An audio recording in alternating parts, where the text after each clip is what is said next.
এই কাজটি করেছি আমরা কল্যাণীতে ওয়ালপেপারের কাজ। তো কাজটি হয়েছে দাদার বাড়িতে। তো দাদাকে জিজ্ঞেস করিনি কাজটা কেমন হয়েছে। দাদা কাজটা কেমন হয়েছে? আমি তো সত্যি বলতে মানে যতটা এক্সপেকটেশন রেখেছিলাম আমি সেটাই সত্যি বলতে পেয়েছি।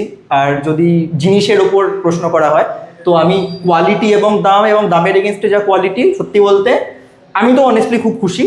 তো সত্যি মানে এতটাই, মানে যতটা ইনস্টলেশনের কাজ হয়েছে, মেটেরিয়াল যতটা এসছে, বাকি আমার মধ্যেখানের এক্সপিরিয়েন্স সিমলেস, আমার কোনো কমপ্লেন্টের কোনো জায়গা নেই এবং আমি জেনুইনলি স্যাটিসফাইড। ভিআইপি আর্টস থেকে যা যা বলেছিল সেইভাবে কাজটা কি হয়েছে? অ্যাবসলিউটলি যা যা আমাকে প্রমিস করা হয়েছিল আমি সেটা পেয়েছি। আমি যখন বলেছি যা সুবিধা হয়েছে এই ভোটের বাজারে, তার আগেও সে দাদাটা কাজ করে গেছে। নিঃসন্দেহে আমার এর বাইরে আর কোনো বক্তব্য নেই। জেনুইনলি খুব ভালো কাজ হয়েছে। কোয়ালিটি নিয়েও কোনো অসুবিধা নেই, কোনো অসুবিধা নেই। যা এক্সপেকটেশন একদম তাই। এটা হচ্ছে গুজরাটি পেপারের একটি কাজ। ডিজাইনটা আছে কোরিয়ান পেপারের মতো।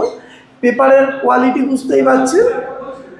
আর এছাড়াও যদি আমাদের এরকম কাজ ভালো ভালো কাজ পেতে চান তো আমাদের সাথে যোগাযোগ করুন VIP arts wallpaper shop, Dum Dum cantonment Buddha মন্দিরে।